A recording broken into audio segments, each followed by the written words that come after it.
I don't use a lot of add-ons, definitely not like a third-party ones. Mostly I just enable some add-ons that are available in the Blender by default and just one external. So let's get to it. So first let's go into preferences again and the add-on section.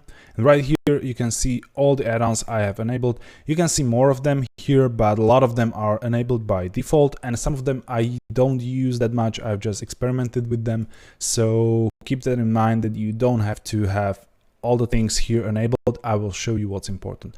And the first important thing is add curve extra object, so definitely enable this one. And the other one is add curve simplify curves.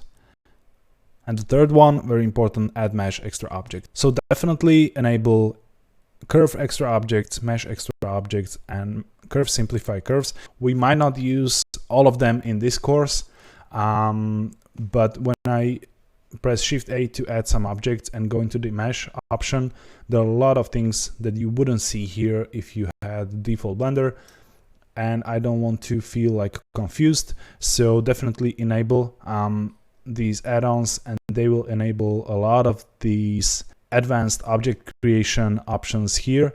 And some of them are very useful, like a single word here where you can just create an empty object and extrude from one single vertex. So you just click that, you're automatically in the edit mode with the vertex select, and you can start extruding right away.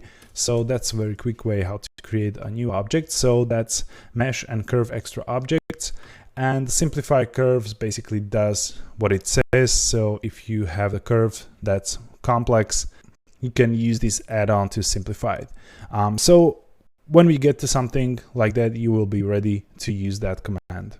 So let's go to the preferences again, and there are 4 more default add-ons I have enabled. And now we can use the search bar here to look them up.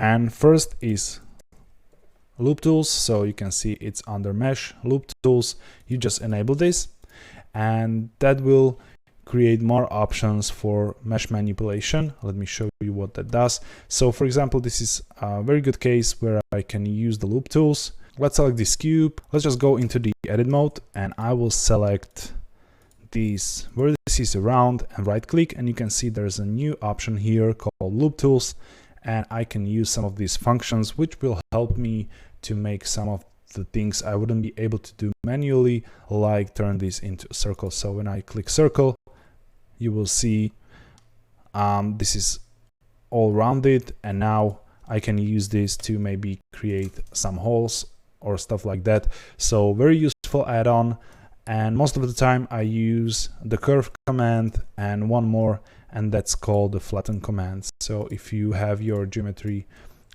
all messed up, you can just select them, right click loop tools and click flatten, and it will flatten these faces for you.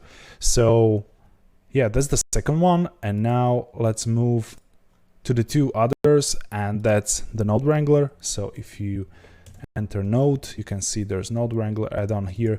By all means, enable this. When modifying the materials in the node editor, I always use this add-on. I don't use it into its full potential, but it has some of the really useful shortcuts, like quick previewing nodes with Ctrl-Shift-Click, or creating texture inputs and stuff like that. So definitely enable Node Wrangler. And the last one is Bool tool. You can see it right here. So enable that, because this way you can really easily create Boolean operations just by selecting objects and using shortcuts like Ctrl-. And of course you can do all of this manually, because if you go to the modifier, you can see that there's standard Boolean modifier here, and basically this object, it has just some settings with the visibility disabled, like it will not show in the renders, and it will show in the viewport only as a bound, not wireframe or solid object or stuff like that. So again, this is just a quality of life improvement when working with Booleans. And one last thing here is the IsoCam add-on.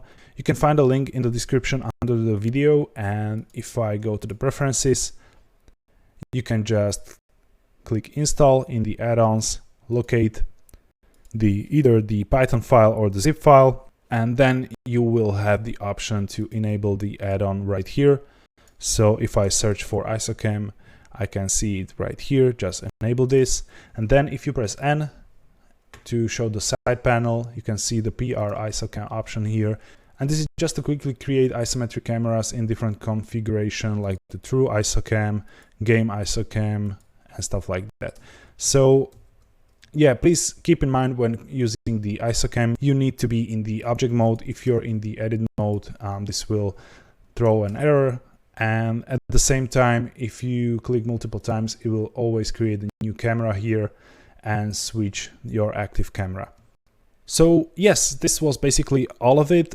This is all my Blender setup with some of these keyboard shortcuts enabled, some of these preferences, and few of these add-ons. So if you set up your Blender like this and activate these add-ons, you will be able to follow me with no issues.